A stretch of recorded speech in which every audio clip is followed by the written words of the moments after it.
What is up, my peeps? It's Lucian here. Today, we'll be talking about Urutus Mine, the first real dungeon. I'm joking. It's the level 31 dungeon in Bless Online. This is the third dungeon you'll encounter in your leveling experience, and is where the first instance of actual mechanics are required.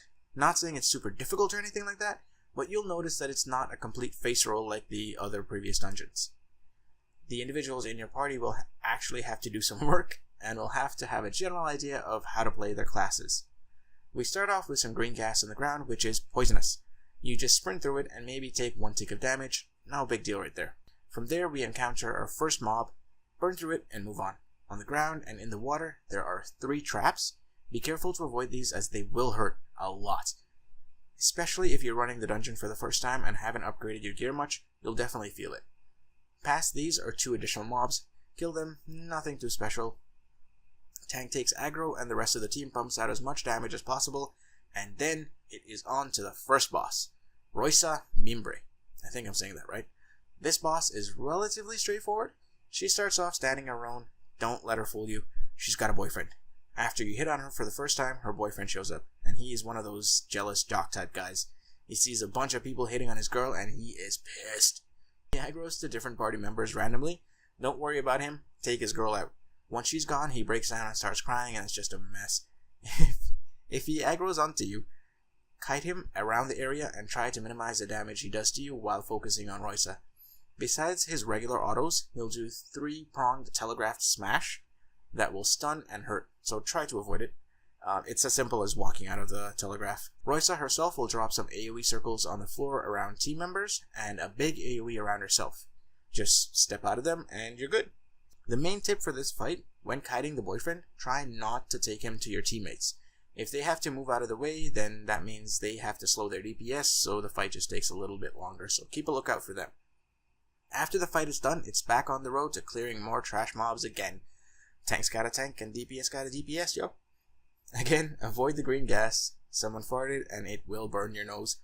Following the path, you'll come up to the Surma Suppressor. This is essentially a huge AoE mess.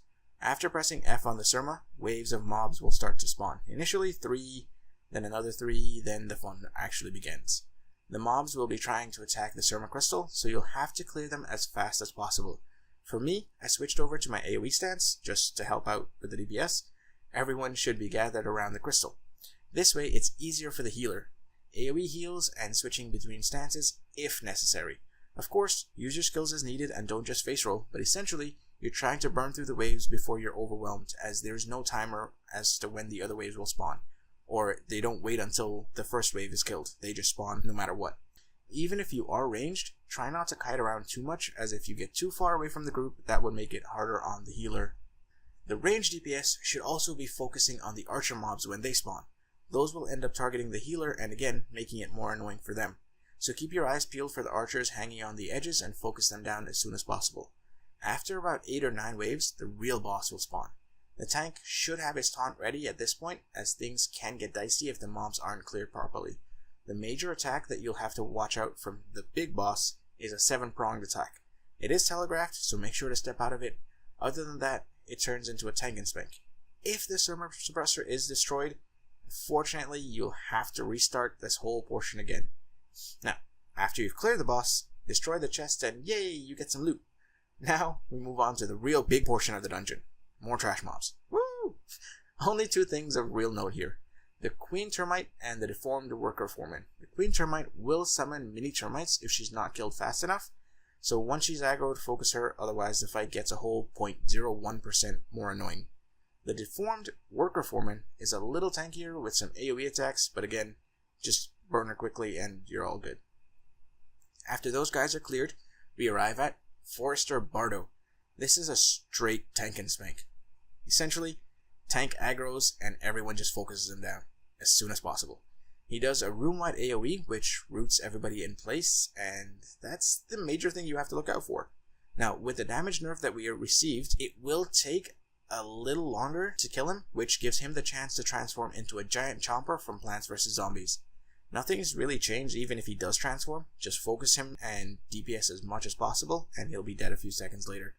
Collect your loot, and you move on to, you guessed it, more trash mobs. the 2 rows of mobs, one on the left and the other on the right. You don't have to clear both. If you clear one side, just all stay on that side and you won't aggro the other ones. But if you do decide to go this route, keep in mind, if you die during the next fight, when you teleport back in, you will end up aggroing the other set. So just keep that in mind when you move forward.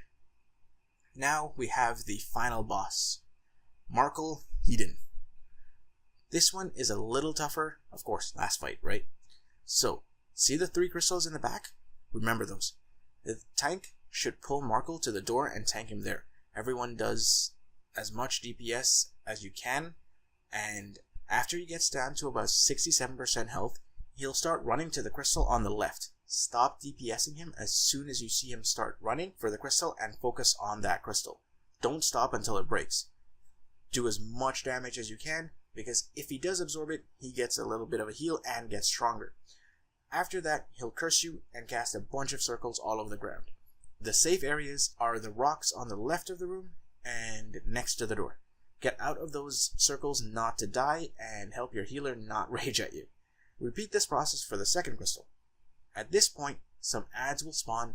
Kill them as soon as possible, then back to focusing Markel. They are a little bit on the tankier side, but you guys can get them down if you focus them. After a little more damage to Markel, you should start heading for the third crystal pretty soon after that. Break that one and avoid the Roomite AoE once again, and now, finally, because of the damage nerfs that we've received, he will more than likely get enraged, which means he'll be doing a lot more damage. Be prepared to start kiting if he comes after you.